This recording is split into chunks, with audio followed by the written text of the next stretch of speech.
Hello everyone, it's Esper. I hope you're doing good. I'm very excited. I have some huge news. Monstrous Heroes is here. The book has become a reality. I'm really hyped about this. This represents the culmination of like 2 years of work. I put so much work and time and crafting into this book, and there are also a lot of other people that helped me with playtesting and proofreading, and artists who did some wonderful illustrations. So I can't take all the credit, but yeah, I probably put 2,000 hours of work, maybe 2,500 hours of work into Monstrous Heroes. So this is available. Check out the link down below. Go down to the video description. You can get yourself a copy. You can get the hardcover plus PDF or just the PDF. This actually ships to essentially everywhere in the world.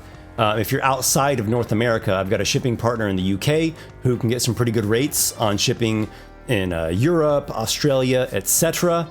So what is this? It's 5th edition, and it's got 17 classes in it. 17 entire classes. They're actually race classes, all based on monsters. Actually, I'm going to show this off here in just a moment. I'll do a quick walkthrough of this so you all can see the book in all of its glory. But this goes back, this kind of begins a few years ago when I wanted to play a Minotaur character and also a Draconic character.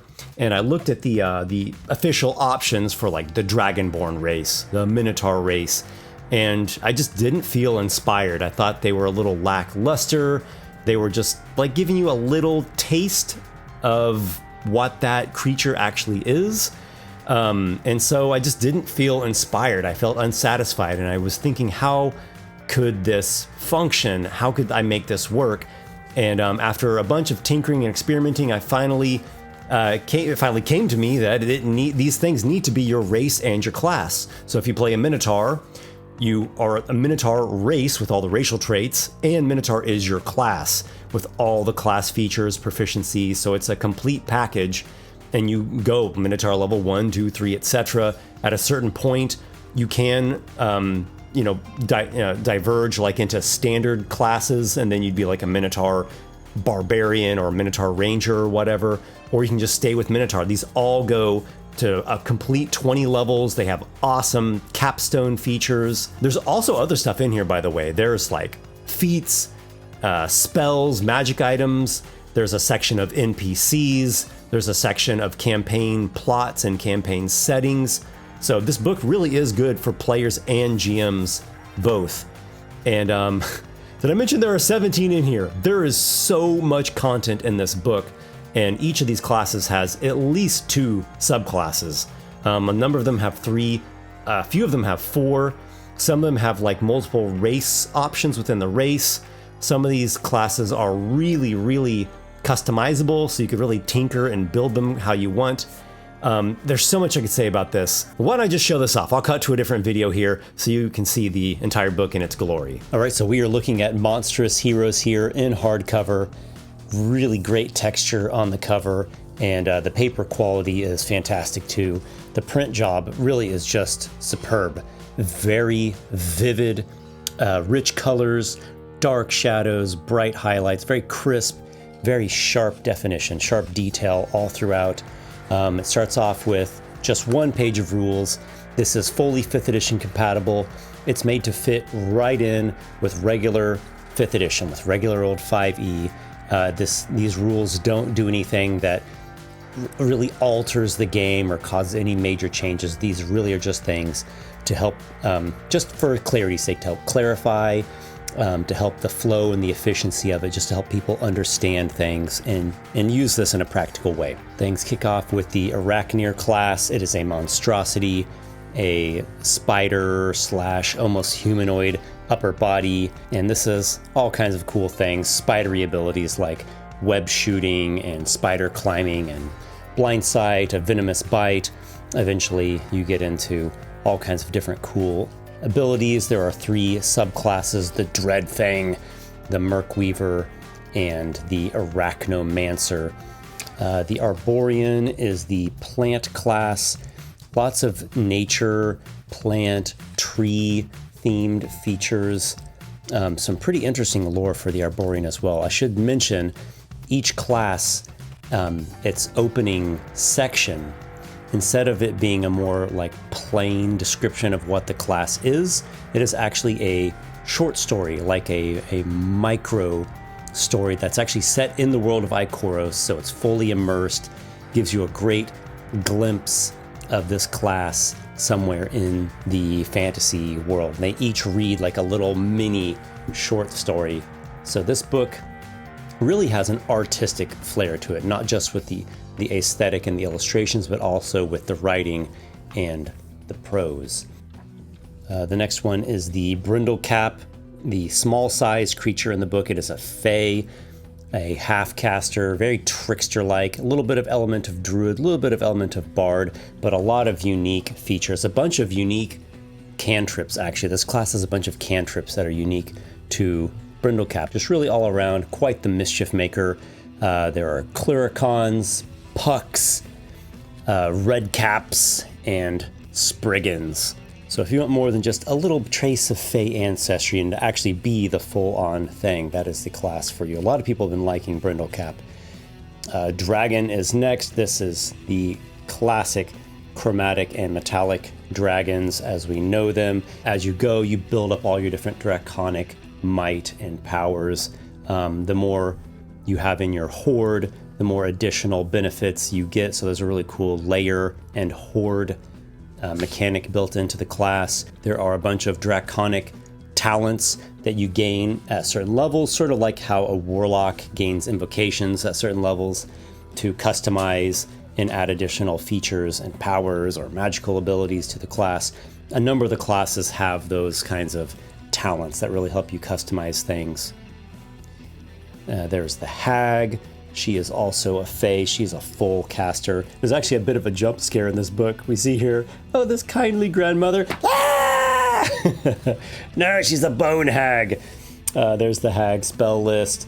The Hag race has like 3 to pick from: Green Hag, Sea Hag, and Bone Hag. And then there are 2 subclasses: the Macabre Motherhood, the Mother of Cauldron, who makes all these kind of witches' brews, and the Mother, there's the Cauldron Hag, and the Mother of Curses, which is a mistress of doom and hexes and curses and other such maledictions. The Lycanthrope is pretty unique in this book. It's actually the only humanoid in here, and you do have a regular race with Lycanthrope, so you still pick human, elf, whatnot, and then there are a few Lycanthrope racial traits that sit on top of your normal racial traits, and then of course all the class features. And the options are were bear, were boar, were rat, were tiger, and werewolf. And if that's not one of the coolest werebears you've ever seen, I don't know what is. Really love how the illustrations turned out in this book. And the 2 subclasses for the Lycanthrope are the Beastborn and the Curse Bitten, so a natural Lycanthrope or an afflicted Lycanthrope. All kinds of cool abilities go along with them. The Minotaur, essentially the mascot of Monstrous Heroes, another monstrosity in the book. Subclasses are Juggernaut and the Labyrinth Hunter that has different traps and collects heads and makes a belt out of heads that he's claimed, and those can give you some temporary hit points depending upon how many heads are on there. And then the Horned Shaman, which is a 1/3 caster. The Neferix is the fiend in the book. Used to be Celestials, used to be Yadira, which we'll see in just a moment, but fell, became corrupted from getting themselves trapped on a lower plane, an evil nether realm, because of their own disobedience. There is the Afflictor, which is, I would say, the more devilish of the Neferixes, and the Grimwild, which is the more demonic. The Ogre, one of the giants in the book, just an absolute Hulk. This is a D12 hit die, so the biggest hit die in the book. And the subclasses for the Ogre are the Brute and the Grim Overlord that has minions that serve it. And there's a Grim Overlord with Goblin minions. And then the Oni, blooded for those who are fans of Oni.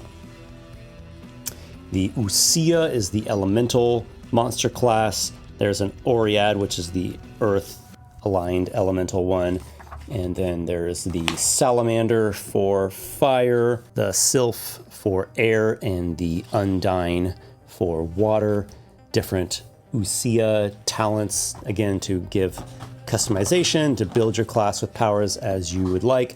The Paracosma is the aberration, really freaky, dark, alien-like thing, quite Lovecraftian, quite inspired by John Carpenter's The Thing, inspired by the movie Alien, and other such inspirations go into it, born out of the nightmares of an outer god, or a great old one, as some will say.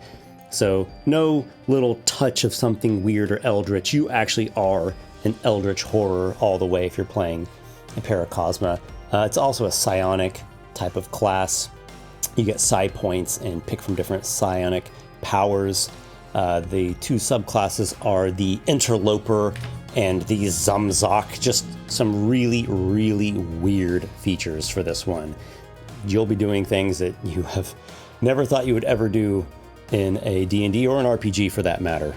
The Protean is the ooze. It has its natural form, which is quite ooze-like, like a slimy blob, or it can shapeshift at will to humanoid forms, sort of changeling-like in that way. I'd say one of the most customizable one with the Protaic talents, where you can really build things and tinker with the class. There's the Omnimorph and the Psyophage for the subclasses. Look at this, all kinds of Protaic talents to choose from, so customizable. The Revenant is an undead back for vengeance after being wrongfully murdered. Lots of really cool powers. You get little bits of remnants of who you used to be, little links to your past. The two subclasses are the Graveborn Avenger and the Master of Masks. The Troll is the other giant in the book. Gory and gruesome, feral and savage giant. Has regeneration, has natural attacks. There are 3 troll subclasses: the Ravager Troll, the Freak, who there's an example of a 2-headed freak, and the Frost Troll, which has some actually quite unique ice and frost type powers. I really enjoy designing them, and they do things that go beyond just basic generic cold powers. And of course the Vampire, also a very unique monster class in this book. You could even play a whole party of vampires, and the game will really feel quite different. The Vampire has a lot of distinctness and definition and character, just, you know, a unique personality to playing a vampire. The Vampire bloodlines are the Beguiler, the Nocturne, which is sort of like a half wizard / shadow mage, the Strigoi, which is almost the more feral or grisly one, and the Vampiric Warrior with a bunch of vampire power infused into different weapon strikes. And we come to the Vivilith. It is the construct in the book, an intelligent construct created long ago by an ancient dwarf clan. They were lost and have been trapped or sealed away, and here and there they get unsealed and released. Another one of those really in-depth builder classes where you can tinker with different augmentations to your body and really build your Vivilith character as you see fit. There are 2 subclasses: the Guardian, which is a wonderful defender tank, and the Stonewright, which has an arcane spark and additional augmentations. And you'll see here there are just all of these different augmentations. Some of them actually enhance an augmentation even further, so a lot to dig into with that. And last but certainly not least is the Yadira, the Celestial in the class, like a lesser Celestial sent on a divine mission. There's the Aurora Sage and the Heavenly Defender. Both have some great options, have transfigurations that you can enter into, and different celestial powers, again, to further customize your character and add on additional cool powers and features. There are a couple pages of example monstrous character names, gives names to these different unique races. Then there is a chapter of backgrounds. You can use just regular 5e backgrounds, or you can use one of these here in the book, the Dweller and darkness, living weapon, outsider, sentinel, transformed, wilding. These all fit really well for monster classes. There's a section of feats. These are feats for the different monster classes if you want to enhance their features or to add on additional powers that play into the different race class themes. This is one of my favorite illustrations in the book, done by Israel Botelho, a green dragon transforming into her elf form. Then there's a nice section of spells, a bunch of really cool, unique, flavorful spells in here, all kinds of different effects. Then there's a section of magic items. A few of them are generalized magic items, but most of them are suited to the specific monster classes in here that help enhance what they do. And then there's a nice chapter of NPCs, beginning with a really cool half-page illustration. Some of the high-level backers on the Kickstarter are the ones that submitted the concepts for these NPCs. Belthagal, the Ivory King. Brindle, the Archfey, who is the Lord of the Brindle Caps. Really cool Oni NPC there. And the final section is about different settings and campaign plots. Things that not only develop the lore of my setting of Ikoros, but a GM could also draw upon for really good settings to run monster characters or monstrous parties. All kinds of different locations, NPCs, plots. There's Bazagon, City of Mazes, Hebu Town, the 7 cantons all filled with monstrous folk. And then down below to Murkthorn, where shadows dwell, is a subterranean Arachnir city, and other grim souls dwell there. So all in all, this is a treasure trove of 5e content, a real jewel for your RPG book collection, a book that will just give and give. This is built to have so much replay value. You could make so many different kinds of characters and just use this again and again and over for years to come. So definitely a mighty tome that you would most certainly want in your own treasure hoard. All right, thank you everyone. I appreciate you very much for watching the channel, for backing the Kickstarter, for doing the pre-orders, and everyone who is picking up the copies of the book now. I appreciate you greatly, and I look forward to hearing about your exploits playing these monstrous and savage and exotic characters. I look forward to seeing you all in another video sometime soon. So until then, may your adventures be many, my friends.